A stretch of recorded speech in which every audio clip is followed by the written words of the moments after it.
नमस्कार। IIMT group of college की तरफ से मैं अमित शर्मा आप सबों का अपने इस खास कार्यक्रम इंद्रधनुष में स्वागत कर रहा हूं। जब पता है कि हम अभी कोरोना काल से गुजर रहे हैं। जब साल शुरू हुआ तो जनवरी फरवरी के महीने में हमें कोरोना की कुछ कुछ खबरें बाहर से आ रही थी। पहले चाइना से खबरें आई, फिर विदेशों से आई, अरब कंट्रीज से आई, अमेरिका से कुछ खबरें आने लगी, इटली से आने लगी। तो ये लगा कि हालात जो है बाहर के देशों में बदतर हो रहे हैं और फिर अचानक मार्च में एक दिन लॉकडाउन की घोषणा हो गई। इस लॉकडाउन के दौरान सभी लोग घरों में बंद थे, तमाम जो जीवन था वो एक तरह से रुका हुआ था।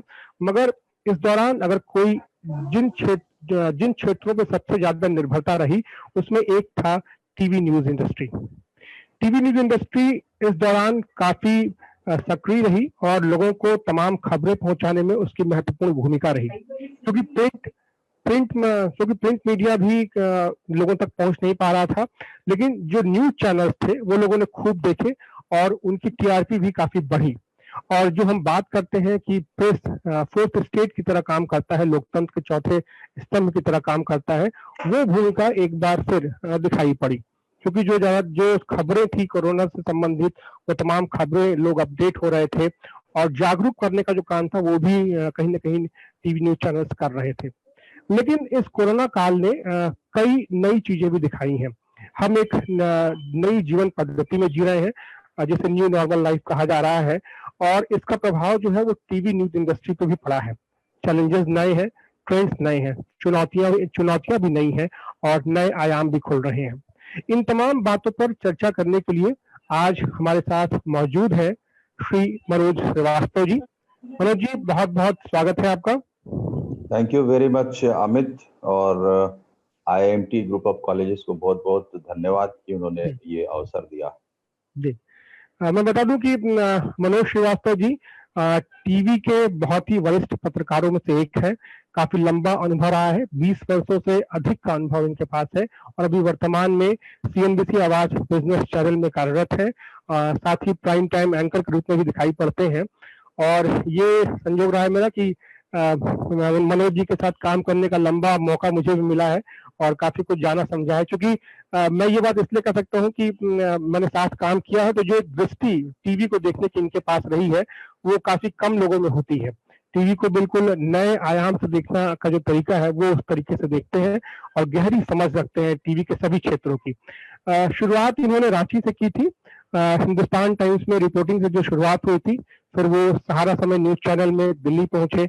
उसके बाद फिर वापस रांची में इन्होंने जाकर के कई चैनल स्थापित किए, न्यूज 11, कशिश जैसे चैनलों को वहां पे स्थापित किया। और उसके बाद फिर अब वापस मुंबई में सीएनबीसी आवाज में बिजनेस चैनल में अपनी सेवा दे रहे हैं। तो तमाम जो टीवी के जो तमाम क्षेत्र होते हैं उसका अनुभव इनके पास है। रिपोर्टिंग से लेकर, डेस्क से लेकर के एंकरिंग, तमाम चीजों का अनुभव है। और केबल टीवी से लेकर के नेशनल चैनल तक, जो आप अपने घर, जो जहाँ से शुरुआत होती थी टीवी की, जो शुरुआती दौर में जो cable channels, local cable channels होते थे और वो न्यूज चलाते थे, उनमें काम करने से लेकर के नेशनल चैनल के बड़े नेशनल चैनल तक ये पहुंचे हैं और तमाम क्षेत्रों का इनके पास गहन अनुभव है। इसलिए आज इस विषय पर बात करने के लिए हमने इन्हें आमंत्रित किया है। और जो लोग दर्शक हैं, जो देख रहे हैं, वो जब इस प्रोग्राम को देखेंगे तो वो ये समझ पाएंगे कि आने वाले समय में टीवी का चेहरा किस तरह से बदलेगा। और खासकर जो नए छात्र हैं, जो जर्नलिज्म में जाना चाहते हैं, उनको भी बहुत फायदा होगा। वो समझ पाएंगे कि वो अपने अंदर किन चीजों को डेवलप करें, क्या अपने अंदर किन चीजों का विकास करें अपने व्यक्तित्व में, और उनके सामने नई जो चुनौती होगी वो किस तरह की होगी, ताकि उसका बेहतर तरीके से मुकाबला करने को वो तैयार हो सके। मनोज जी, मैं फिर से आपका स्वागत कर रहा हूँ और मैं चाहूंगा कि सबसे पहले जो हम लोगों ने विषय लिया है, उस विषय को आप पहले स्थापित करें, उस विषय पे पहले अपनी बात रखें, फिर हम लोग आगे चर्चा करेंगे। जी, थैंक यू अमित। जैसा आपने कहा कि जो विषय हमने रखा है, तो जो विषय दिया गया है, थोड़ा वो, क्योंकि जब आप उसको फ्रेम कर रहे हैं तो एक लंबा सा सेंटेंस जैसा बनता है कि challenges and emerging trends in TV news industry post Covid era, of post Covid era. तो पोस्ट कोविड एरा जब हम कहते हैं तो इसको इस तरीके से लेना चाहिए कि कोविड ने जब हमको टच किया, पूरी दुनिया को टच किया, तब से लेकर आगे की तरफ हम देख रहे हैं, क्योंकि जब एक जैसे एक स्थापित मान्यता है पोस्ट के बारे में कि जब वो कोई चीज गुजर जाती है तब हम पोस्ट कहते हैं, लेकिन हम यहाँ पर पोस्ट इसलिए कह रहे हैं क्योंकि वो शुरू हो गई है, गुजर रही है और वो एरा निकल जाएगा, गुजर जाएगा, तो उसके बाद तक की चीजें हम देखना चाहते हैं। दूसरी चीज ये है कि चैलेंजेस एंड इमर्जिंग ट्रेंड्स, दो चीजों पे हमारा ध्यान होना चाहिए। और तीसरी चीज ये है कि TV news industry in particular आप कह रहे हैं, तो अमित जी मेरे हिसाब से सबसे पहले हमें इस चीज को समझना चाहिए कि हम इंडस्ट्री के बारे में बात कर रहे हैं, टीवी न्यूज इंडस्ट्री के बारे में बात कर रहे हैं। ये जो विषय आपने दिया है, जाहिर सी बात है, चूंकि शिक्षा से आप लोग शिक्षण से जुड़े हुए हैं और छात्र ज्यादा हैं आपके, अ, जो इस वक्त हमारे दर्शक होंगे या बाद में दर्शक होंगे, तो उनके नजरिए से इंडस्ट्री को हम समझने की कोशिश करेंगे, टीवी न्यूज इंडस्ट्री को। तो सबसे पहले हम इंडस्ट्री को समझते हैं, क्योंकि मैं एक बिजनेस चैनल से आया हूं और इकोनॉमिक्स का मेरा बैकग्राउंड है, तो थोड़ी सी मेरी ललक भी बनती है कि मैं पहले बता दूं कि इंडस्ट्री क्या है। जब आप कहते हैं कि इंडस्ट्री, तो आप फर्म्स के, कंपनीज के, मोटे तौर पर कहिए तो एक ऐसे समूह के बारे में बात कर रहे होते हैं जो कि एक जैसे या एक प्रोडक्ट बनाते हैं, प्रोडक्ट या सर्विस, तो उसको आप इंडस्ट्री कहते हैं। और दूसरी चीज ये है कि इसकी एक खासियत ये होती है कि जिनके कॉमन सोर्स ऑफ रेवेन्यू होते हैं उनको आप इंडस्ट्री में लेकर चलते हैं। तो इस लिहाज से टीवी न्यूज इंडस्ट्री की जो स्थिति है वो थोड़ी सी टिपिकल हो जाती है, क्योंकि ये टीवी है और न्यूज है, ये टीवी और न्यूज के इंटरसेक्शन पे है। समाज में जब टीवी का प्रवेश हुआ तब जो न्यूज के फॉर्मेट थे वो रेडियो और प्रिंट से थे। 1940 के दशक में अमेरिका में जब टेलीविजन की शुरुआत हुई तब तभी से 10 मिनट 15 मिनट के न्यूज कैप्सूल्स टीवी पे आ रहे थे। तो यानी टीवी जैसे ही आया तो टीवी को एक बहुत ही आकर्षक जॉनर ये लगा या संभव लगा कि इसको अपनाया जाए, तो न्यूज को टीवी ने अपनाया। तो न्यूज और टीवी के इंटरसेक्शन पर टीवी न्यूज इंडस्ट्री है, पहली बात। दूसरी बात यह है कि न्यूज अपने आप में एक अलग से स्थापित इंडस्ट्री रही है और जिसको जिसको ज्यादा सामान्य अर्थों में हम जर्नलिज्म से समझते आए हैं। और टेलीविजन जो है वो एक अलग स्थापित इंडस्ट्री है और इन दोनों के इंटरसेक्शन पर ये इंडस्ट्री, इसका ये कहने का मेरा मतलब ये है कि टेलीविजन न्यूज की जब हम बात करते हैं तो जिसका जो आर्थिक पहलू है, जो जिसको आप इंडस्ट्री से जोड़ेंगे, वो तमाम पहलू टेलीविजन से डिराइव होते हैं। So actually industry is television industry. TV news industry उस टेलीविजन इंडस्ट्री का एक पार्ट है। अब आपको समझने में अगर थोड़ी सी दिक्कत हो रही है तो मैं आपको एक एग्जांपल दे देता हूँ। आप देखिए कि जितने जो फर्म्स, कंपनीज प्रॉस्पर कर रहे हैं हमारी कंट्री में हो चाहे बाहर हो, आप अपनी कंट्री का ही एग्जांपल ले लें। जो बड़ी कंपनियां हैं वो टेलीविजन कंपनियां हैं और वो पूरा जो बुके है टेलीविजन का उसको कैटर करती है। एंटरटेनमेंट, स्पोर्ट्स, इंफोटेनमेंट, बच्चों के लिए कंटेंट, फिल्में, ये सब उस बुके का हिस्सा है और उसी बुके का एक हिस्सा न्यूज भी है। तो जो इंडस्ट्रियल पार्ट है, जो इकोनॉमिक पार्ट है, वो लार्जली डील होता है टीवी इंडस्ट्री के मुताबिक। ये मैं क्यों कह रहा हूं, क्योंकि जब मैंने आपको बताया था कि इंडस्ट्री यानी एक प्रोडक्ट या एक जैसे प्रोडक्ट, पहली बात, और दूसरा source of revenue. Source of revenue वही है चाहे आप एंटरटेनमेंट टीवी की बात करें, चाहे आप स्पोर्ट्स टीवी की बात करें, चाहे आप चिल्ड्रन कंटेंट की बात करें। तो चूंकि रेवेन्यू सेम है, प्रोडक्ट मिलता जुलता है और ओनरशिप लगभग वही है, तो ऐसे बहुत ही कम ऑर्गेनाइजेशंस है या कंपनीज है जो टिपिकली न्यूज में है और न्यूज में ही कन्फाइंड है। एक हाल का डेवलपमेंट मैं आपको बताता हूँ। Times of India, Bennett Coleman and company जो है वो इस देश की बहुत बड़ी एक मीडिया कंपनी है जो कि जिसका ताल्लुक न्यूज से है, न्यूज इंडस्ट्री से है, और उसने अपने आप को रोके रखा न्यूज तक बहुत लंबे अरसे तक। और दूसरी जो जो जो दूसरे जो जॉनर्स है उसमें वेंचर नहीं किया। लेकिन आप टाइम्स, इंटरनेट बड़े पैमाने पर जो है एंटरटेनमेंट सेगमेंट में और दूसरे सेगमेंट्स में जाने की कोशिश कर रहा है, क्योंकि टेक्नोलॉजिकल एडवांसमेंट और जो नया रुख, जो ट्रेंड्स उभर रहे हैं, वो उस तरफ जा रहे हैं। तो आप ये ध्यान में रखिए कि हम इंडस्ट्री की बात कर रहे हैं, और वो इंडस्ट्री जो है वो टेलीविजन इंडस्ट्री से डिराइव होके आई है, हमारी टीवी न्यूज़ की इंडस्ट्री। और जब हम चैलेंजेस की बात कर रहे हैं, चाहे वो प्री कोविड हो या पोस्ट कोविड हो, चैलेंजेस लगभग सभी वही हैं इंडस्ट्री के सामने, जो बराबर हैं। उसमें कोई बहुत बड़ा बदलाव कोविड के आने से नहीं हुआ है, चाहे वो टीवी इंडस्ट्री हो या दूसरी इंडस्ट्रीज हो। तो उसी के दायरे में हम बात करेंगे। तो विषय हमारा यही है अमित जी, मेरे हिसाब से, कि टीवी इंडस्ट्री के चैलेंजेस क्या है। अब आप सवाल करिए तो मैं आगे बढ़ूं। मैं पहले ये जानना चाहता हूँ कि क्या क्या चैलेंजेस आपको, जो ये नया दौर आ रहा है, टीवी बहुत बदली है। जब 2000 के आसपास जब एक बार प्राइवेट चैनलों की लंबी कतार शुरू हुई थी, कई सारे चैनल शुरू हुए थे, और ये लगा था कि प्रादेशिक चैनल ज्यादा उन पर जोर रहेगा। लेकिन तब से लेकर आज तक काफी कुछ बदल चुका है। प्रेजेंटेशन में बदलाव आया है, कंटेंट में बदलाव आया है, और इस कोविड एरा ने एक बार फिर से वो उन बदलावों को और तेज कर दिया है। तो आप किस तरह देख रहे हैं कि आने वाला समय जो है वो क्या क्या बदलाव लेकर के आएगा? देखिए, कोविड एरा में क्या हुआ है कि जितनी तमाम जो बिजनेसेस है दुनिया भर के, उन तमाम बिजनेसेस को एक स्टीप कर्व मिला है, डाउनवर्ड्स या अपवर्ड्स। वो ऐसे है कि आपके जो चैलेंजेस थे, चूंकि ये एक इमरजेंसी सिचुएशन है, ये एक आपदा है, तो इस आपदा में क्या हुआ कि अगर आप मुसीबत में थे तो आपकी मुसीबत कई गुना बढ़ गई।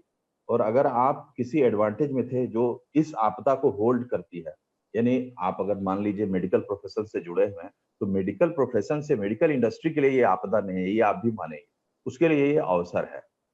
तो टीवी इंडस्ट्री में जो ट्रेंड्स चले आ रहे थे, उसका अभी ऐसे आप 100 ट्रेंड्स बोल सकते हैं, लेकिन हाल के दिनों में जो सबसे बड़ा एक जो डिसरप्टर जिसको कहते हैं, परिवर्तन करने वाला जो तथ्य था सामने, वो था न्यू मीडिया का आना, इंटरनेट का आना। तो जब इंटरनेट की आमद हुई है, उसके बाद से ये इंडस्ट्री में जो चेंजेस हो रहे थे, वो काफी तेज हो गए। पहली बात, कुछ दिशा भी बदल गई। जैसे भारत जैसे देश के लिए, जहां टेलीविजन का पेनिट्रेशन अभी भी बढ़ रहा है, हम पूरी आबादी को पेनिट्रेट नहीं कर पाए। भारत में 30 करोड़ टेलीविजन होम्स है, और उन 30 करोड़ टेलीविजन होम्स में सिर्फ 15% टेलीविजन होम्स ऐसे हैं जहां पर कि फ्लैट टीवी, स्मार्ट टीवी जिसको हम बोलते हैं, फ्लैट स्क्रीन टीवी, वो यूज हो रहे हैं। 80% घरों में, 85% घरों में अभी भी सीआरटी टेलीविजन मौजूद है। और भारत में तकरीबन 30-40 करोड़ की आबादी ऐसी है जिसके पास टीवी का एक्सेस नहीं है, जो टीवी नहीं देखती है। तो टेलीविजन का एक्सपेंशन इंडिया में, भारत में चल ही रहा था, जब ये डिसरप्शन आ गया जिसको आप डिजिटल कहते हैं। और अब स्थिति ये है कि कई ऐसे लोग हैं जिनके पास टेलीविजन नहीं है लेकिन स्मार्टफोन है, क्योंकि और जब 50 करोड़ लोगों के पास यहाँ पे स्मार्टफोन है इंडिया में, ऐसा माना जाता है, अभी का डेटा जो है उसके हिसाब से, तो इन 50 करोड़ लोगों को के पास क्या है टेली स्मार्टफोन के अलावा? और इंडस्ट्री के हिसाब से दो चीजें हैं। एक, जो जिसको इनकम कहते हैं, उस दो सोर्स हैं बेसिकली, न्यूज या टीवी की आप बात करते हैं तो। एक तो सब्सक्रिप्शन से जो इनकम होता है, और दूसरा जो एडवर्टीजमेंट से इनकम होता है। तो ये जो दोनों इनकम है, ये डाइवर्ट होने लग गए हैं डिजिटल की तरफ। देखिए, एडवर्टाइजर्स वही हैं, सब्सक्राइबर्स वही हैं, लोग जो देख रहे हैं, जो कंज्यूम कर रहे हैं, वही सब्सक्राइब कर रहे हैं। और जो लोग इकोनॉमी में प्रेजेंट है, जिनके पास प्रोडक्ट है, जिनको जिनको मार्केटिंग करनी है, जिनको ब्रांडिंग करनी है, वो एडवर्टाइजर्स हैं। तो उन एडवर्टाइजर्स को इस बात से मतलब है कि कौन उसको अच्छी तरीके से कंज्यूमर तक पहुंचाएगा। और उसमें ये जो नया मीडियम है वो ज्यादा स्पेसिफिक है, टारगेटेड है। यानी जब आप किसी चीज का विज्ञापन करने के बारे में सोचते हैं, तो आप जो ऑडियंस है उसको ज्यादा स्पेसिफिकली टारगेट कर सकते हैं न्यू मीडिया। तो ये एक चैलेंज आ गया, जबकि भारत में टेलीविजन अभी ग्रो ही कर रहा था। और शुरुआत के जो कुछ साल रहे, 2003, 4, 5, वो एक्सपोनेंशियल ग्रोथ के साल रहे। और मैं आपको बता रहा हूँ कि 2017, 18, 19 का जो डेटा है, वो 11%, 12% और 9% का है। तो 9% के आसपास की ग्रोथ टेलीविजन इंडस्ट्री ने देखी है 2019 में भी। और मैंने आपको बताया कि जो टीवी इंडस्ट्री है उसी से अपना ग्रोथ डिराइव करता है ये टीवी न्यूज इंडस्ट्री।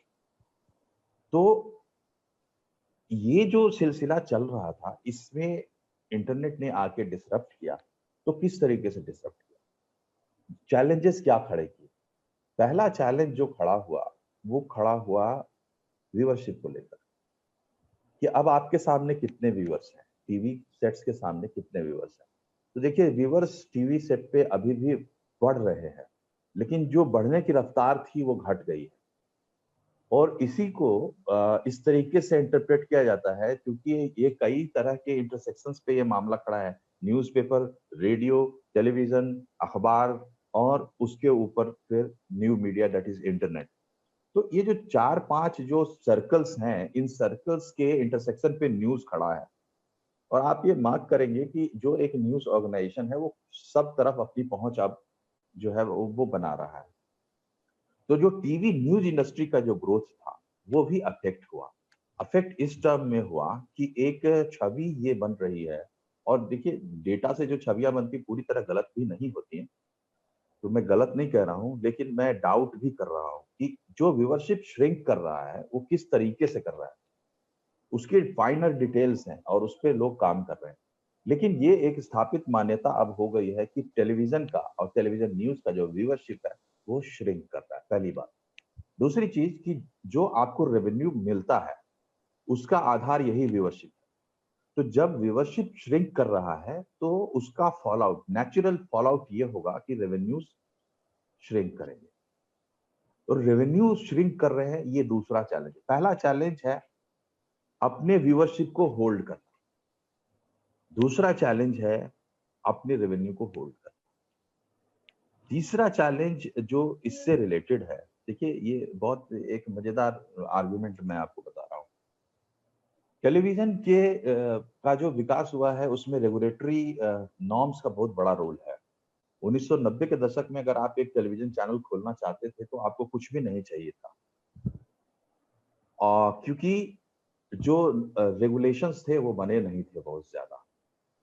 तो सरकार भी वेलकम कर रही थी, जो रेगुलेटर होते हैं वो भी स्वागत कर रहे थे कि टेलीविजन बढ़े भारत में।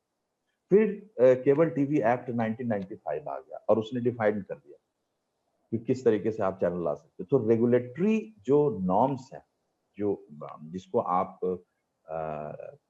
सामान्य अर्थों में लाल फीताशाही कह सकते हैं। तो लाल फीताशाही एक बहुत बड़ा फैक्टर है। कैसे है कि टीवी के लिए सब कुछ सेटल्ड है। और अगर आप एक ब्रॉडकास्ट चैनल लाना चाहते हैं तो आपको 17 मंत्रालयों की मंजूरी की जरूरत पड़ती है। आपको सैटेलाइट कम्युनिकेशन के लिए मंजूरी की जरूरत पड़ती है, आपको टेलीकम्युनिकेशंस के लिए मंजूरी की जरूरत पड़ती है, आपको गृह मंत्रालय से इस बात का सर्टिफिकेट लेना पड़ता है कि आप कोई गलत आदमी नहीं है, आपसे देश को कोई खतरा नहीं। तो ऐसे 17 मंत्रालयों से क्लियरेंस लेना पड़ता है। और अगर आप इंटरनेट पे कोई कंटेंट क्रिएट करना चाहते हैं, अमित जी, आपको किसी से कोई भी परमिशन लेने की जरूरत नहीं है। कोई भी आदमी आपको रोक नहीं सकता है। अगर इंटरनेट पे आपसे कोई गलती हो जाती है और कोई बहुत भयानक गलती नहीं होती है, तो आपके ऊपर कोई कार्रवाई नहीं होती है, आपको कोई खतरा नहीं होता है। और अगर खुदा न खास्ता आपने कोई बहुत बड़ा गुनाह कर दिया, तो आज की तारीख में भी देश में आईटी एक्ट की धारा 64 के अलावा और कुछ नहीं है जिसके तहत आपको आपके ऊपर कार्रवाई की जाए। बहुत सी मामूली सी बात है। आप अभी देखिए सरकार ने ऐप्स पे बैन लगाया, नए ऐप्स आएंगे, क्लोन करके आएंगे, नए नाम के साथ आएंगे, तो आपको फिर से बैन लगाना पड़ेगा। तो कहने का मतलब है कि इस नए मीडिया का डायनेमिक्स बिल्कुल अलग है। तो मोटा-मोटी तौर पर आप चैलेंजेस 3 मानिए, एक अपने व्यूअरशिप को होल्ड करना, दूसरा अपने रेवेन्यू को होल्ड करना और तीसरा ये जो नया इकोसिस्टम बन रहा है जिसमें कि एक आपको मैंने हथकड़ियों से बांध के रखा है या रस्सी बांध के रखा है और आपके कॉम्पिटिटर के सब हाथ पैर मैंने खोल दिए हैं और उसको सुविधाएं ही सुविधाएं दे दी है। तो उससे साथ इंटरनेट के साथ न्यू मीडिया के साथ जो कंपटीशन है, जो बराबरी का नहीं है, उसमें अपने आप को सस्टेन करना, ये 3 बड़े चैलेंजेस हैं आज टीवी न्यूज़ इंडस्ट्रीज के सामने।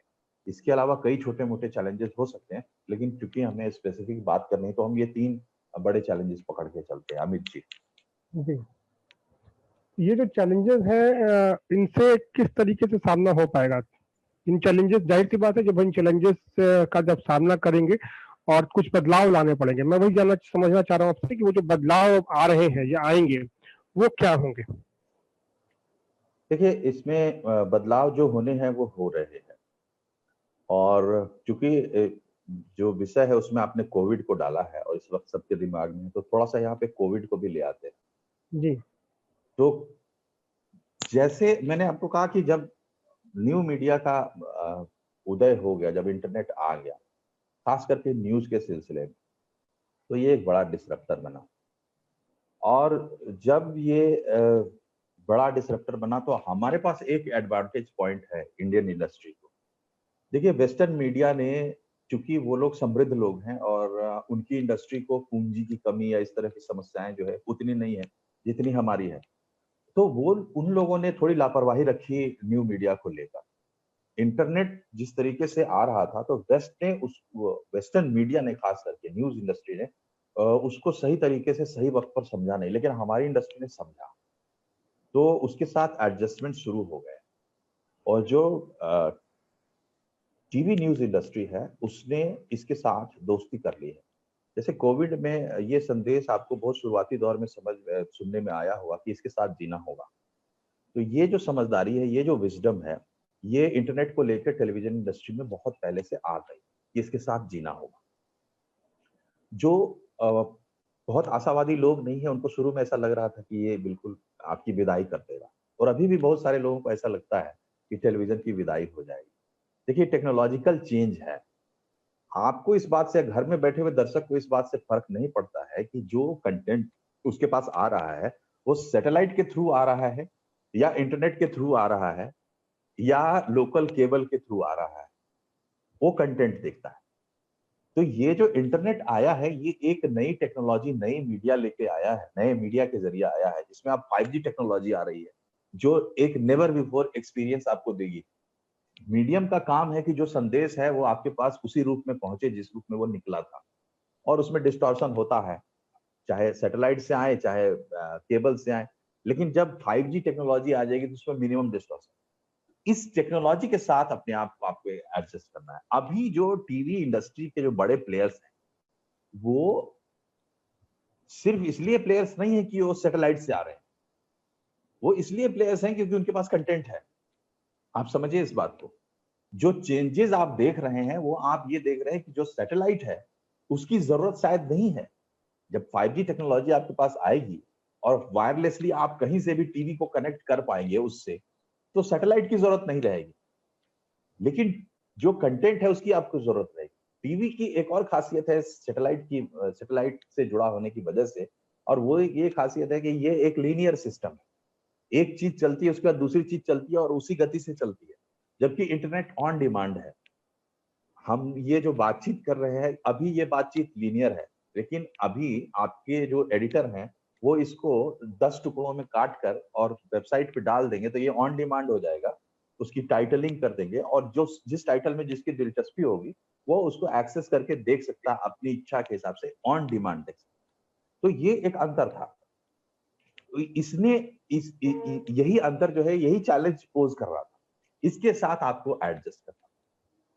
तो इनका रास्ता कैसे निकलेगा? रास्ता पहला तो ये निकलेगा कि आप इसको समझें कि ये क्या चीज, ये पूरा इकोसिस्टम क्या है। हमारे बड़े जो टेलीविजन कंपनियां हैं या जो ब्रॉडकास्ट कंपनियां हैं टीवी से जुड़ी हुई, उन्होंने इस चीज को समझा।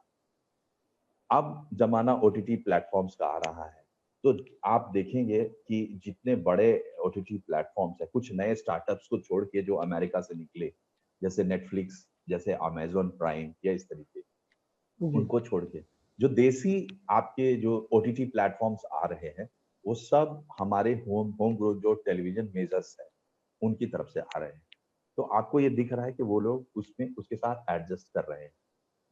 जो ये linear way of emitting content है, यानी जो टीवी का जो तरीका रहा है कि एक के बाद एक कंटेंट आता है जिसको आप लाइव स्ट्रीमिंग से जोड़कर देख सकते हैं, न्यू मीडिया, उसका अपना जगह है, उसकी जगह है। उस जगह को कोई हिलाने नहीं जा रहा है। बहुत सारे ऐसे दर्शक हैं जो इस चीज को पसंद करते हैं और इस पे आते हैं, तभी आप लाइव स्ट्रीम कर रहे हैं। अन्यथा हम लोग कहीं बैठ के बातचीत कर रहे होते, इसको रिकॉर्ड करके और ऑन डिमांड मोड के लिए हमने डाला होता। तो इसकी डिमांड है। तीसरी चीज ये है कि टेलीविजन होम्स अभी कंप्लीट नहीं हुए हैं। टीवी को इंडिया में बहुत बड़े पॉपुलेशन तक अभी पहुंचना है, उस बॉक्स को पहुंचना है और इस मीडियम को पहुंचना है। वो एक बहुत बड़ा जो है पोटेंट एरिया है, पोटेंशियल एरिया है, जहाँ पे आपको काम करना है। तो ये जो व्यूअरशिप चैलेंज है उसको आप समझ सकते हैं कि इसको इस तरीके से मिटिगेट कर रहे हैं। लोगों में घबराहट क्यों होती है, या लोग इस तरह के सवाल, या आपने ये विषय क्यों रखा है? आपने ये विषय इसलिए रखा है, देखिए जब एक इंडस्ट्री की हम बात करते हैं तो उसमें कई फर्म्स होते हैं। एक एक प्रोडक्ट या एक सर्विस से जुड़े हुए कई फर्म्स होते हैं। तो वो तमाम फर्म्स काम कर रहे होते हैं। अब उन फर्म्स की अलग अलग विशेषताएं होती हैं, पूंजी के हिसाब से अलग विशेषता होती है, सोच के हिसाब से, विजन के हिसाब से, land, labour, capital and entrepreneur, ये जो 4 फैक्टर्स ऑफ प्रोडक्शन है, यही डिफाइन करते हैं कि एक फर्म का नेचर क्या होगा। तो एक इंडस्ट्री में हजारों नेचर के फर्म्स होते हैं। भारत में 800 चैनल है, उसमें से 400 न्यूज चैनल कहे जाते हैं, न्यूज चैनल। तो इन 400 न्यूज चैनल्स में जो बड़े मजबूत प्लेयर्स हैं, उनके हाथ में 200, 250, 300 चैनल्स हैं। 100 चैनल्स छोटे प्लेयर्स के हाथ में। ये छोटे प्लेयर्स मर रहे थे, कमजोर हो रहे थे, बीमार थे। तो ये जो वायरस है, कोरोना वायरस, इस वायरस ने उन लोगों की जान ले ली जो पहले से बीमार थे और उनको ये वायरस लग गया, या जो बुजुर्ग हो चले थे जिनका इम्यून सिस्टम कमजोर था। ऐसे जो टेलीविजन स्टेशन हैं वो बंदी के कगार पर हैं, कुछ बंद हो चुके हैं। जो बाकी बड़े प्लेयर्स हैं उन्होंने अपने आप को जरूरत के हिसाब से एडजस्ट किया। कई जगह छटनी हुई है, कई जगह सैलरी कट हुए। तो अब इसमें दोनों चीज है। जो बड़े प्लेयर्स है इंडस्ट्री के, उनको एक तो की जरूरत कम हो गई आपको लोगों की। देखिए अभी ऑनलाइन काम हो रहा है, हम ब्रॉडकास्ट का जो काम होता है काफी इंट्रिकेट काम, लेकिन जैसे ही कोविड आया तो आधा काम जो है घरों में शिफ्ट कर दिया गया, टेक्नोलॉजी ने मदद की। तो जब काम कम हो गया तो इंडस्ट्री में, फर्म्स में अपने आप एक टेंडेंसी आई कि वर्कफोर्स को कम किया जाए। इसकी वजह से छटनियां हुई हैं, इसकी वजह से सैलरी कट्स हुए हैं। क्योंकि जब आपको मौका मिलता है तो ये अच्छी बात है या बुरी बात है, इस पे आप अपनी राय कायम कर सकते हैं। लेकिन अगर आपको इस बात का मौका मिले और जरूरत हो और आपको ऐसा लगे कि कम आदमी से काम चले, देखिए अभी टीवी पे क्या है कि एक एक बारीकी लोग देखते थे, लेकिन जब ये कोविड एरा आ गया तो हम किसी को भी स्काइप से कनेक्ट करके और उसके साथ हम लाइव कर सकते हैं। या जैसे आपने मुझे जूम पे कनेक्ट किया है, ऐसे जूम पे कनेक्ट करके टेलीविजन पे लाइव लेके जा सकते हैं।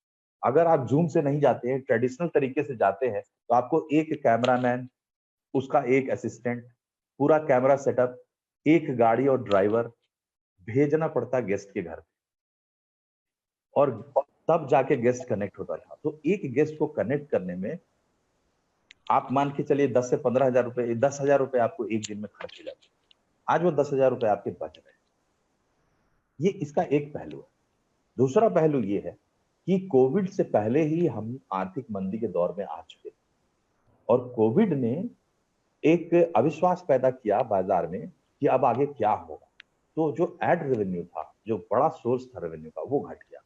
रेवेन्यू के 2 सोर्स हैं टीवी के, सब्सक्रिप्शन से और एडवर्टाइजमेंट से। और पता नहीं लोगों में क्या छवि है, लेकिन अभी भी 60% रेवेन्यू सब्सक्रिप्शन से आ रहा है टेलीविजन में।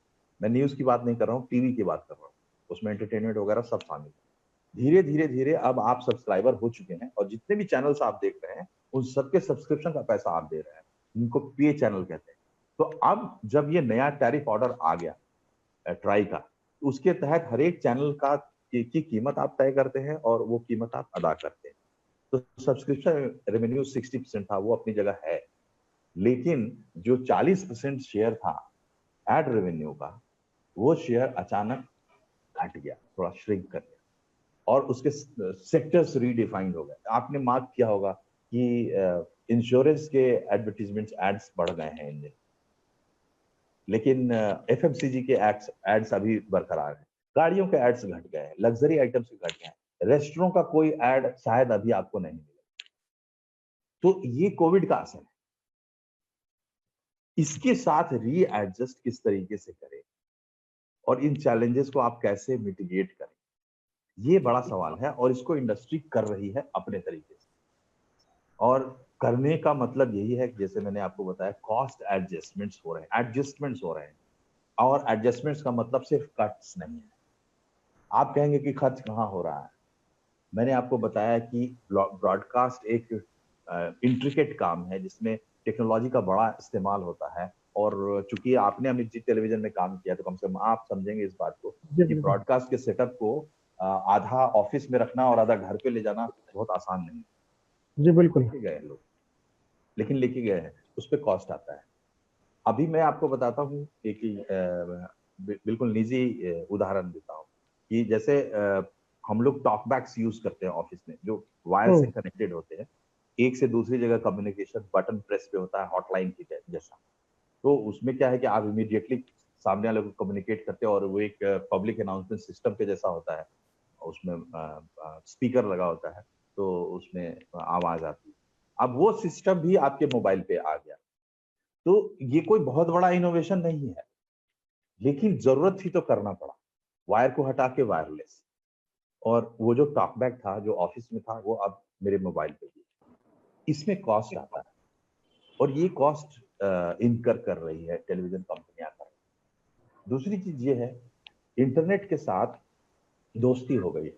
जो कंटेंट हम टेलीविजन के लिए बना रहे हैं वो इंटरनेट पे भेज रहे हैं। हमारा जो रेवेन्यू स्ट्रीम था उसको हमने डाइवर्सिफाई करने की कोशिश की है और डाइवर्सिफाई किया है। अब हम इंटरनेट पे भी मौजूद हैं उसी कंटेंट के साथ, नए कंटेंट के साथ। टीवी टुडे ग्रुप का जो डिजिटल प्रेजेंस है वो आप देख रहे हो, वो अपने तरीके से इनोवेट कर रहे हैं। टाइम्स ग्रुप अपने तरीके से डिजिटल स्पेस में आ रहा है।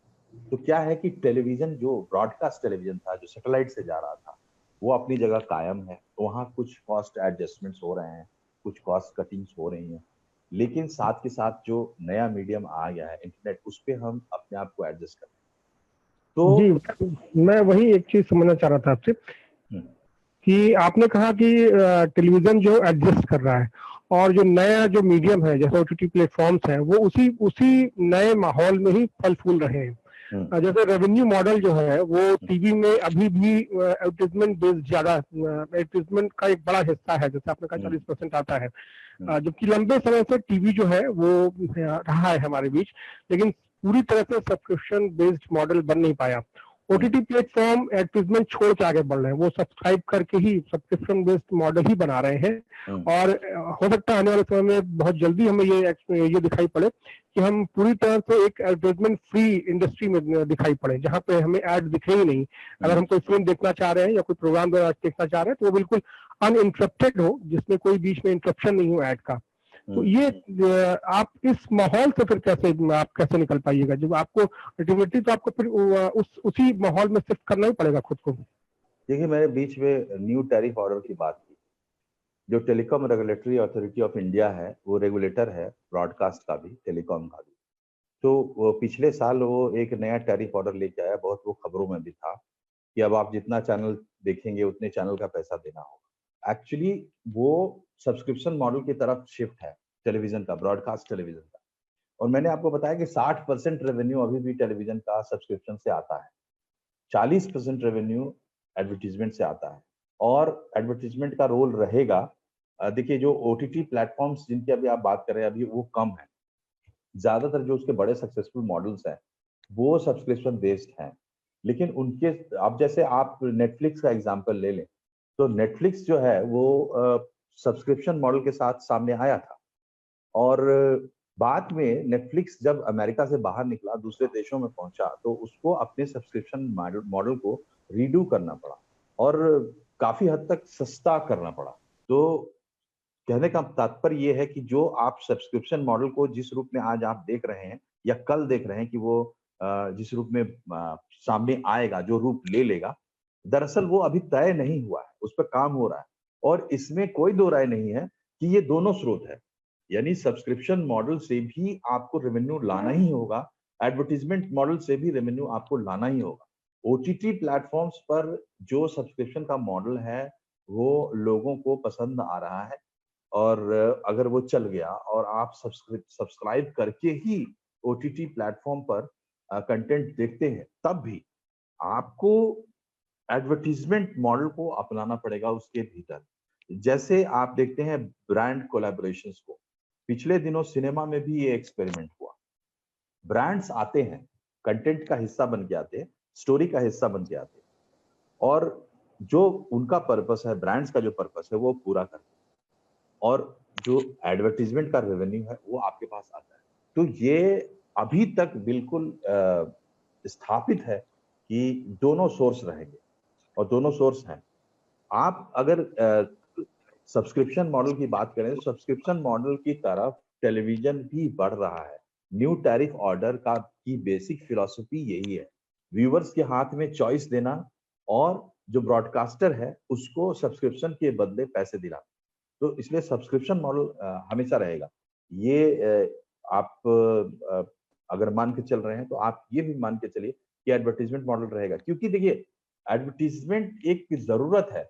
जिस इकोनॉमी में हम लोग रह रहे हैं उसमें एडवर्टाइजमेंट एक जरूरत है और वो स्रोत खोजेगा जहां से उसको दर्शक मिलेंगे, आईबॉल्स मिलेंगे और वो लोग मिलेंगे जिनको हम कंज्यूमर कहते हैं, जिसके पास परचेजिंग पावर है, वहां तक पहुंचने के लिए वो जोर लगाए। लेकिन एक बहुत बड़ा जो रोल प्ले कर रहा है वो कंटेंट भी प्ले कर रहा है।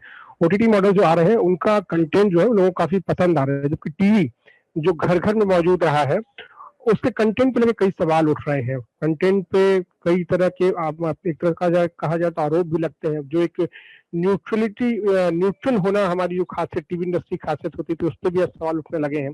तो ये सारे चैलेंजेस इनसे कैसे पड़ जाएगा? कंटेंट बेस्ड, जहाँ नई इंडस्ट्री जो कंटेंट बेस्ड होने जा रही है और आप अगर अपना कंटेंट ही खराब करेंगे तो फिर चैलेंजेस से मुकाबला कैसे करेंगे? देखिए, कंटेंट की जहां तक बात है, खास करके हम न्यूज पे स्टिक करते हैं क्योंकि जो बाकी बहुत बड़ा दायरा है कंटेंट का और चूंकि ये मिली जुली इंडस्ट्री है तो कई बार हम लोग कंफ्यूज हो जाते हैं और एक दूसरे के बारे में बात करते हैं बिना जाने हुए। तो ध्यान में रखें कि हम न्यूज के बारे में बात करें। न्यूज जी, लेकिन दायरा बड़ा है लेकिन चुनौतियां सबसे मिलती हैं। हाँ, पहले भी ये होता रहा है कि जब न्यूज चैनल चलते थे तो उनको सास बहू के सीरियल से मुकाबला करना पड़ता था। बिल्कुल आज जी जी, ये सच्चाई है और इसका असर है वो सबके सामने है।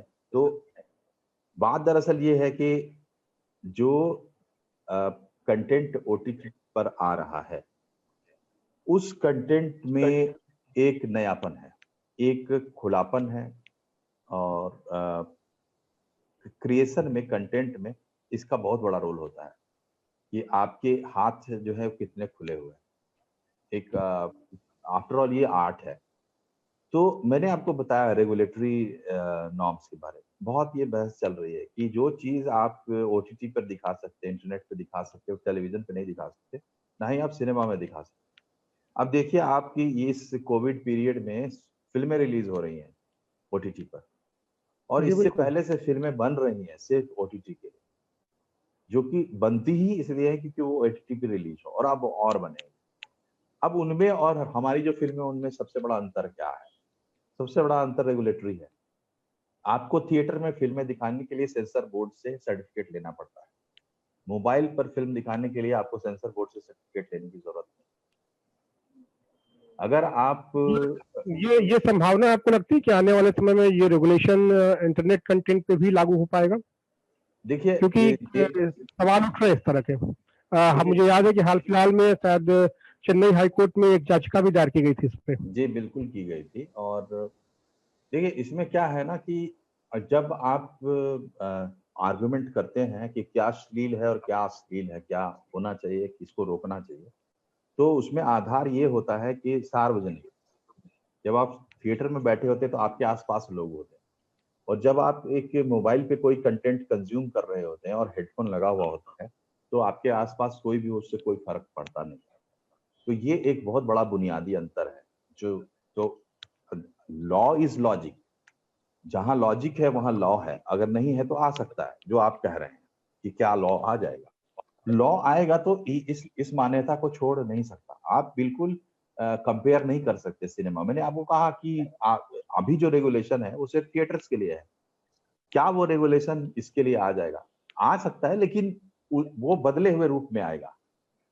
यहाँ पर एक डिस्क्लेमर लगाना काफी होगा, यहाँ कंटेंट को फिल्टर करना काफी होगा। अभी भी वहाँ जब आप YouTube का कोई वीडियो अगर आप क्लिक करना चाहेंगे तो उस पे वो आ जाएगा। अगर वो रेस्ट्रिक्टेड व्यूअर्स के लिए होगा, जी 18 प्लस व्यूअर्स के लिए होगा, तो एक आपके सामने एक तस्वीर आ जाएगी जो कहेगी कि आप अगर 18 प्लस नहीं है तो आप ये कंटेंट ना देखें। और अभी के हिसाब से वो काफी है। तो आगे इसका क्या रूप होगा अभी कहना बहुत मुश्किल है, लेकिन इसका स्वभाव ऐसा है। देखिए, एक तो ये है कि आप सोसाइटी जो है वो एक मान्यता तैयार करती है, लॉ बनाते हैं, लेकिन एक व्यक्ति का मन भी है। ये जो पूरी व्यवस्था है व्यक्तिवाद पर आधारित है। तो जो सबसे बड़ी चीज इसमें है वो अमित शर्मा का सेटिस्फैक्शन है, अमित शर्मा की इंडिविजुअलिटी। तो अपने इंडिविजुअलिटी के दायरे में अमित शर्मा अगर कोई कंटेंट कंज्यूम करना चाहते हैं तो समाज उस पर रोक लगाएगा, ऐसा नहीं है। क्योंकि ये समाज आपकी इंडिविजुअलिटी की पैरवी में लगा हुआ है, पूरा जो हमारा विश्व मानव समाज। आवाज इसलिए उठती है क्योंकि सब तरह के लोग हैं, सब तरह की सोच है, तो आवाजें आती है। लेकिन उसके आधार पर आप कोई फैसला निकाल नहीं सकते या कोई कंक्लूजन ड्रॉ नहीं कर सकते। जी।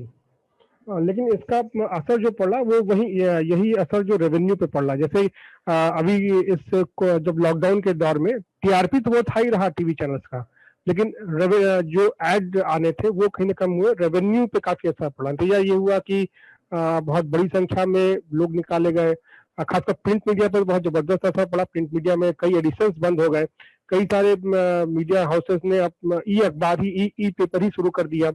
तो ये सब एक चेंजेस आ रहे हैं। तो जो लोग काम कर रहे हैं वो जो नए छात्र जो इस इंडस्ट्री में आना चाहते हैं, उनके लिए क्या चैलेंज है, वो अपने को कैसे तैयार करें? देखिए, दृष्टिकोण आपको साफ रखना चाहिए। तैयार कैसे करें इस पे हम थोड़ी देर में बात कर लेंगे, लेकिन आपने जो एक बुनियादी सवाल उठाया कि भाई छटनी हो जी रही है, बंद हो रहे हैं, अखबार बंद हो रहे हैं वगैरह वगैरह, तो ये एक जी भय का माहौल बनता है। देखिए, दृष्टिकोण सही रखिए, भय में आने की जरूरत नहीं है। आप समझिए, आप इंडस्ट्री नहीं है, आप एक व्यक्ति हैं, एक कंज्यूमर हैं, या इस इंडस्ट्री का पार्ट बनना चाहते हैं, आप काम करना चाहते हैं। जो बच्चे पढ़ रहे हैं वो जर्नलिस्ट बनना चाहते हैं या कंटेंट क्रिएटर्स बनना चाहते हैं, न्यूज नहीं हो कुछ एंटरटेनमेंट में या कहीं पे भी। तो दिमाग साफ रखिए, ये इंडस्ट्री है और ये इंडस्ट्री उन्हीं नियमों से चलती है जिन नियमों से बाकी इंडस्ट्री चलती है। नंबर वन, इस इंडस्ट्री में सैकड़ों प्लेयर्स हैं। प्लेयर्स का मतलब कंपनीज, फर्म्स, ऑर्गेनाइजेशंस। मर कौन रहा है? मर वो रहा है जो कमजोर था। मैंने आपको कहा कि जो बूढ़े लोग थे, जो कमजोर लोग थे, उनको अगर वायरस पकड़ता है तो उनको बहुत ज्यादा परेशानी करता है। या तो उनको मार मतलब उनकी जान भी ले सकता है या फिर उनको बहुत कमजोर कर सकता है। जी, लेकिन मेरा जो सवाल यही है कि आप अपने इम्यून सिस्टम को आप कैसे बढ़ाइए कि आप उस कमजोरी से निकल करके जो एक नया वर्ग जो इस चुनौती को लेकर सरवाइव कर रहा है उसमें शामिल हो पाए। बिल्कुल व्यक्तिगत स्तर पर, लेकिन चूंकि हम इंडस्ट्री की बिल्कुल। बात कर रहे हैं, फर्म्स की बात कर रहे हैं, तो आप तो देखिए कि जो बड़े फर्म्स हैं वो रीएडजस्ट कर रहे हैं। क्लोजर नहीं हो रहा है, बंद नहीं हो रहा है। रीएडजस्टमेंट में क्या है कि मान लीजिए मेरे पास 20 चैनल है और 3 अखबार है, 2 रेडियो स्टेशन है। और कोविड एरा में मेरी समझ में ये बात आया कि ये जो मेरा पहले से एक जो चैनल चल रहा था बांग्ला में, ये जो पहले से बहुत घाटे में था, अब ये वक्त आ गया कि इस चैनल को क्लोज डाउन कर दें। क्लोज डाउन हो रहा है, ठीक है, लेकिन वो ब्रांड क्लोज डाउन नहीं हो रहा है, वो फर्म क्लोज डाउन नहीं हो रहा है। देखिए, रीएडजस्टमेंट्स का मतलब क्या है? अमित जी, आप समझिए, जो आप बैलेंस शीट देखेंगे इन तमाम कंपनियों की, तो इनकी बैलेंस शीट की एक खासियत है, ये लोग आपको घाटे में दिखेंगे या मामूली फायदे में दिखेंगे। लेकिन ये मामूली फायदा क्यों होता है जबकि रेवेन्यू बढ़ रहा है? ये इसलिए होता है क्योंकि ये एक्सपेंशन मोड में होते हैं। तो एक अगर आपने एक बांग्ला चैनल बंद कर दिया और आपने एक ओटीटी प्लेटफॉर्म शुरू किया, तो क्या हुआ कि बांग्ला चैनल वाला जो कॉस्ट है वो आपका घट गया, लेकिन इधर एक नया कॉस्ट खड़ा हो गया। और इस कॉस्ट को आप कैसे पूरा कर रहे हैं? उसी रेवेन्यू सोर्स से पूरा कर रहे हैं। और फाइनल जो आपका प्रॉफिट आ रहा है वो बढ़ता हुआ दिख नहीं रहा है। तो ये जो न्यूज, और चूंकि ये मिनिमम रेवेन्यू पे काम करते हैं, इनका रेवेन्यू इस तरीके से नहीं होता जिस तरीके से किसी दूसरे बिजनेस का होता है। रेवेन्यू थोड़ा सा रेस्ट्रिक्टेड है क्योंकि सब्सक्रिप्शन है और एडवर्टीजमेंट है।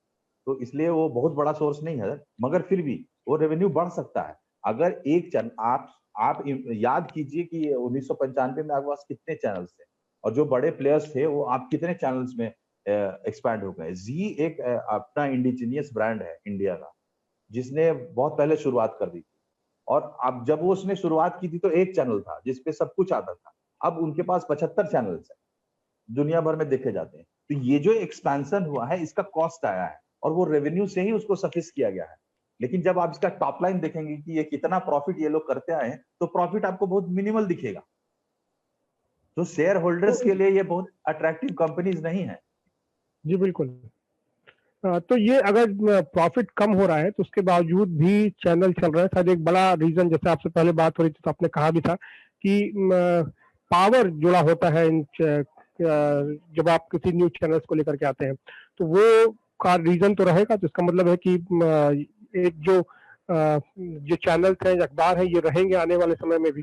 बिल्कुल रहेंगे। देखिए आपके पास 5 सेंस हैं, ठीक है।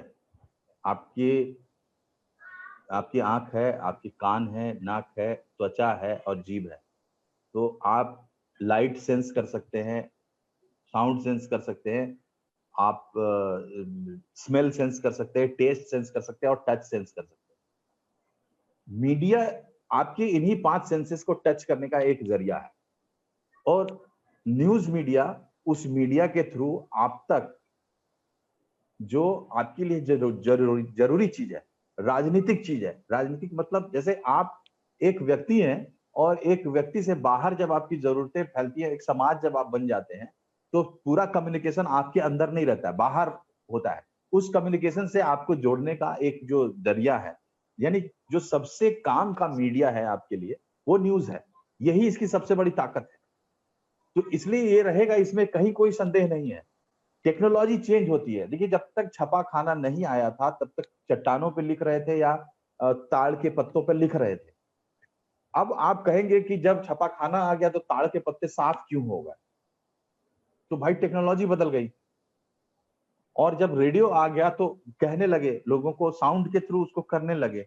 टेलीविजन आ गया तो उसमें और सुविधा आ गई। कई चीजें, आपकी आंखों को भी मैंने इंगेज कर लिया, आपके कान को भी इंगेज कर लिया और एक माहौल में आप ऐसे बैठ गए, जब आपका पूरा कंसंट्रेशन टीवी पे बन गया तो जो आपका आईबॉल है उसकी कीमत ज्यादा हो गई। देखिए समझिए इस बात को, टीवी अभी भी रेलेवेंट क्यों है, वीडियो कंटेंट पे इतना जोर क्यों है? ये इसलिए है क्योंकि ये अमित शर्मा की आंखों को भी एंगेज करता है, कान को भी एंगेज करता है।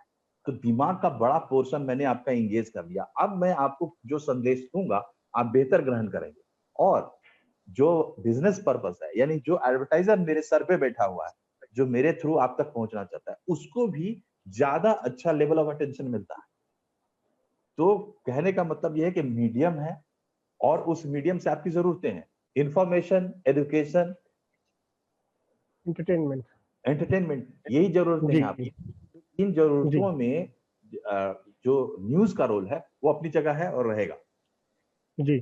तो फिर कंटेंट पे कैसे काम हो पाएगा, क्योंकि नया जो दौर है वो ऐसा लग रहा है कि कंटेंट बहुत, content will be a king. तो कंटेंट पे फिर आप अपने आप को कैसे सुधार पाइएगा, देखिए या पूरी कंटेंट का इंडस्ट्री भी?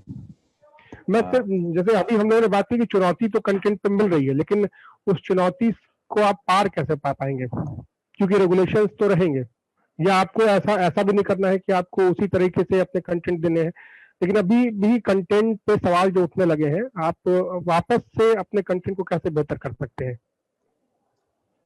देखिए कंटेंट, पहले तो ये समझिए कंटेंट है क्या। कंटेंट जो है लार्जली स्टोरीज है, स्टोरी टेलिंग है। कंटेंट टेक्निक हम्म। स्टोरी टेलिंग है और इंग्रेडिएंट्स जो हैं वो हमारे आपकी लाइफ की चीजें हैं। तो उनको किस तरीके से प्रेजेंट करना है, ये सवाल है। और जब मीडियम होता है, रेगुलेशंस होते हैं, तो उसके दायरे में आपको चलना हो। तो ये जो नया मीडिया आया है, ये नए जो थ्रेट परसेप्शन जो आपका बना है वो इस तरीके से बना है कि भाई यहाँ पे बहुत आजादी है और उस आजादी के हिसाब से आप चल रहे हैं। अब इस पे आप आइए दूसरे पहलू से इसको जरा देखिए। जहाँ पे रेगुलेशंस नहीं है वहां पे विश्वसनीयता भी नहीं है। जी और बिल्कुल। जो न्यूज इंडस्ट्री है वो विश्वसनीयता की इंडस्ट्री है। एंटरटेनमेंट इंडस्ट्री की कहानी इससे थोड़ी सी अलग है, वहां थोड़ी छूट मिल जाती है, लेकिन न्यूज इंडस्ट्री में विश्वसनीयता का बड़ा रोल है और चीजें इंटरेक्शन से तय होती है। मैं समझ रहा हूँ इस बात को कि विश्वसनीयता बहुत जरूरी चीज है, आप भी समझ रहे हैं इस बात को, लेकिन पिछले समय के लंबे समय से आप देख रहे हैं कि हम विश्वसनीयता खोने वाले सारे उपाय कर रहे हैं।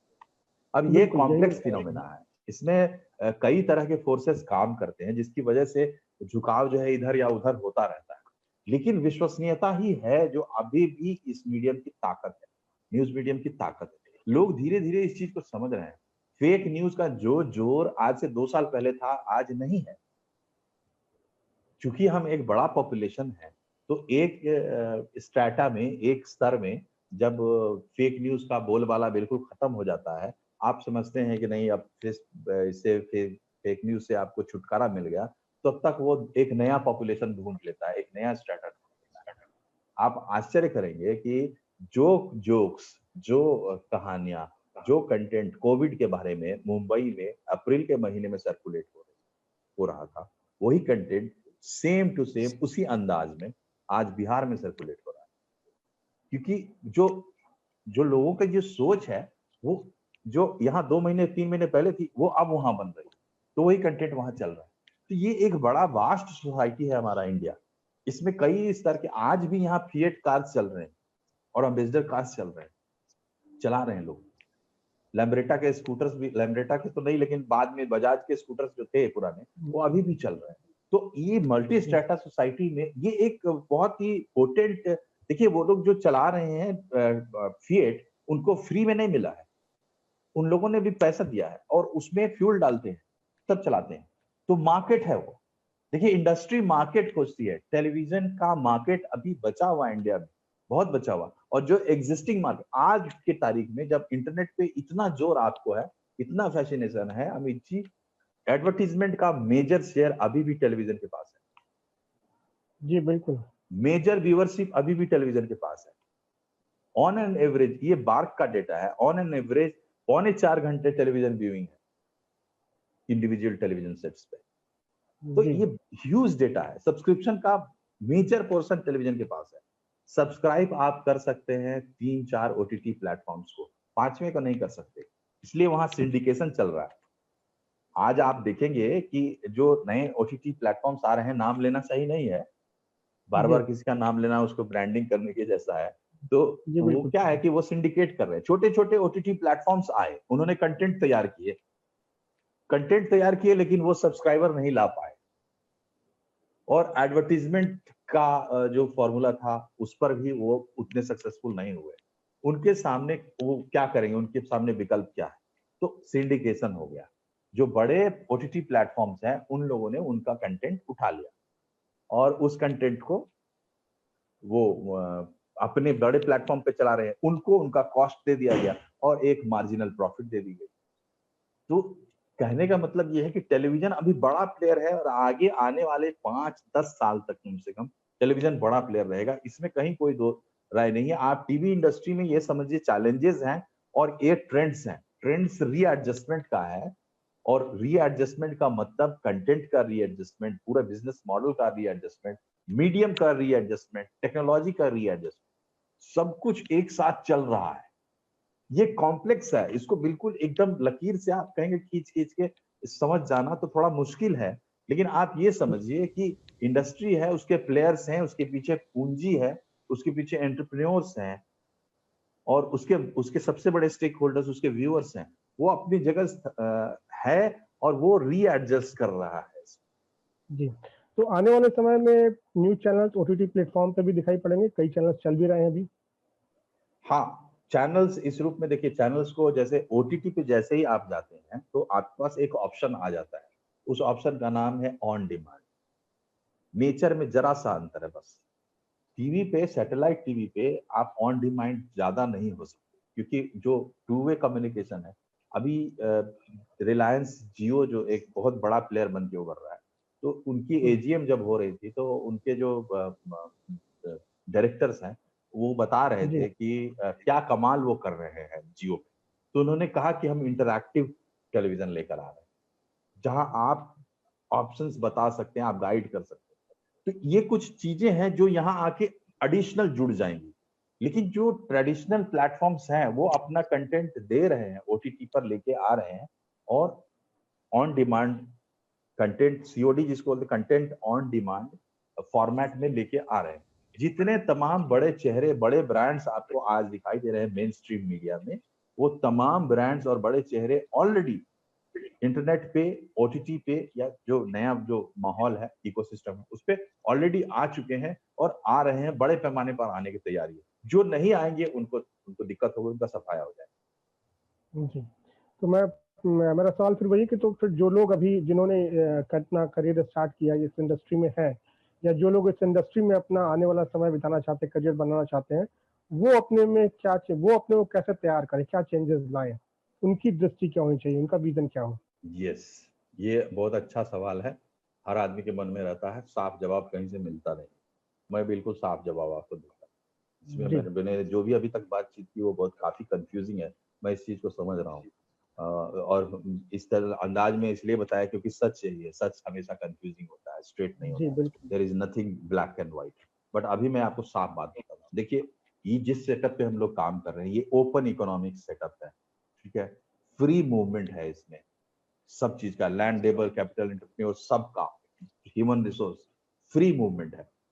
इसमें क्या होता है कि पूंजी का बहुत बड़ा रोल है, कैपिटल का, और ये जो कैपिटलिस्टिक जो एक फ्रेमवर्क है उसका बहुत बड़ा रोल है। आप एक बात ध्यान रखिए, ब्रांड ब्रांड को समझिए। देखिए, पूरी जो तैयारी है उधर से, यानी इंडस्ट्री की तरफ से, वो ब्रांडिंग पे है, वो ब्रांड खड़ा कर रहे हैं। ब्रांड क्या है? ब्रांड किसी प्रोडक्ट या ग्रुप ऑफ प्रोडक्ट्स के इर्द गिर्द एक छवि तैयार करते हैं, वही ब्रांड है।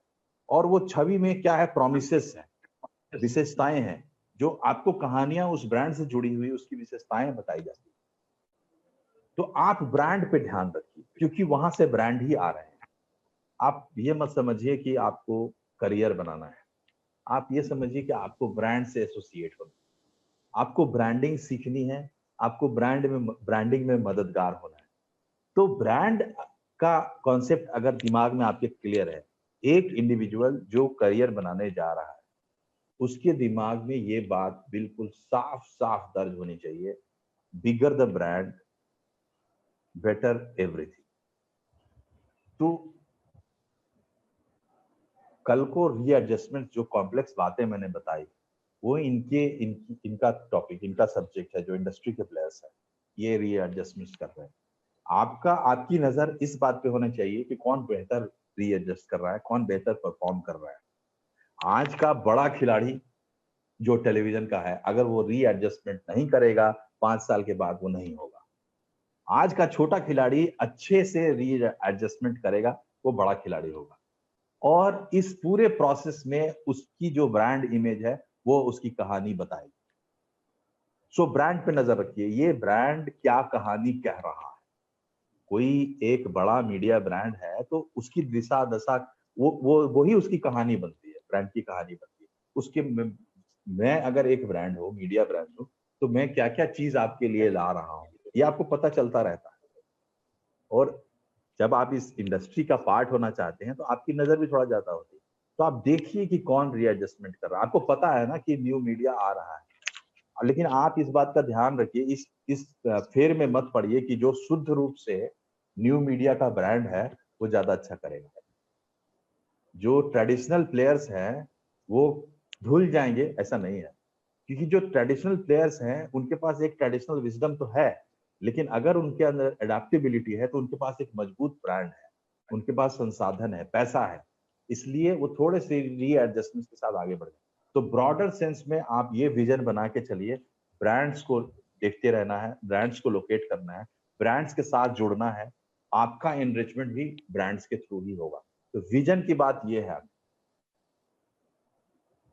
जी, और थोड़ा मैं और स्पेसिफिक पूछूं तो वो क्या क्या करें ताकि वो आने वाले समय में खुद अपने आप को इस नए दौर में सरवाइव कर पाए? जी जी, देखिए, आप अगर अभी जर्नलिज्म स्कूल में हैं, आप इंस्टीट्यूट में हैं, पढ़ाई कर रहे हैं, तो क्या है कि अभी आपके सामने कुछ लोग होंगे जो आपको पढ़ा रहे होंगे।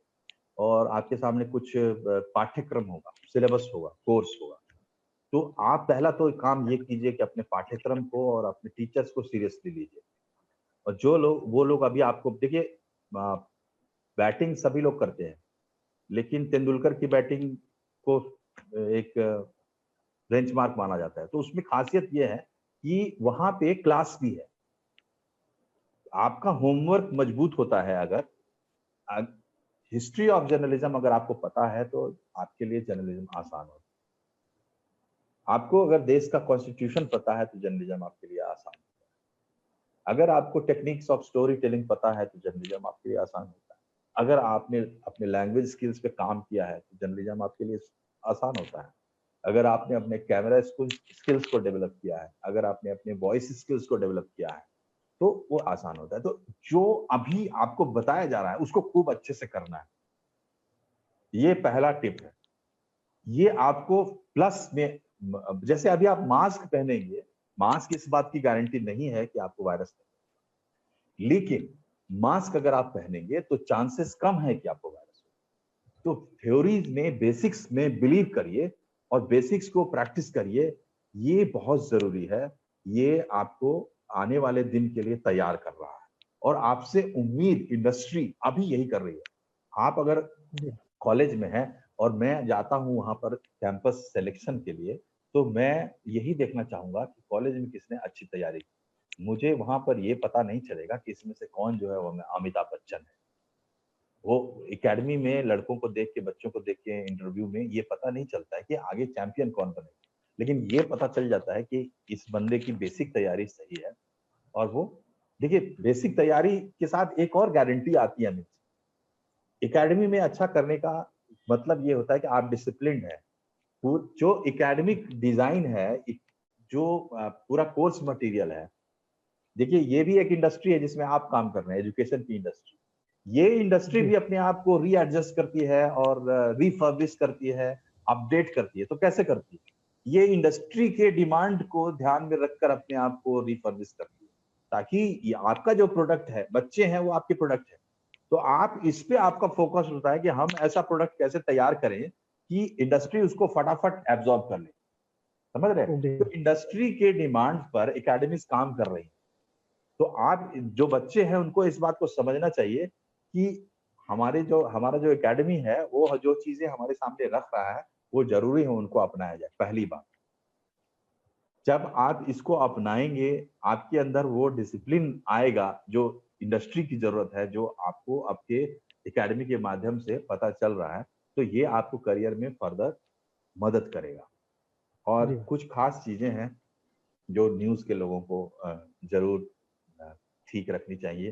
पहला मैं थोड़ा संक्षेप में चाहूंगा आपसे जी, समय की छोटी बात है जी। हाँ, तो 2-3 बात मैं बता दूं। पहली तो कि आर्ट ऑफ स्टोरी टेलिंग, किसी को कथा बताने की जो शैली होती है वो एक तो जन्मजात होती है, अगर नहीं है तो बाय प्रैक्टिस आप उसको बना सकते हैं। जितना ज्यादा प्रैक्टिस करेंगे, जितनी ज्यादा कहानियां आप बनाएंगे, जितना ज्यादा लिखेंगे, उतना आपका ये स्किल ब्रश अप होगा।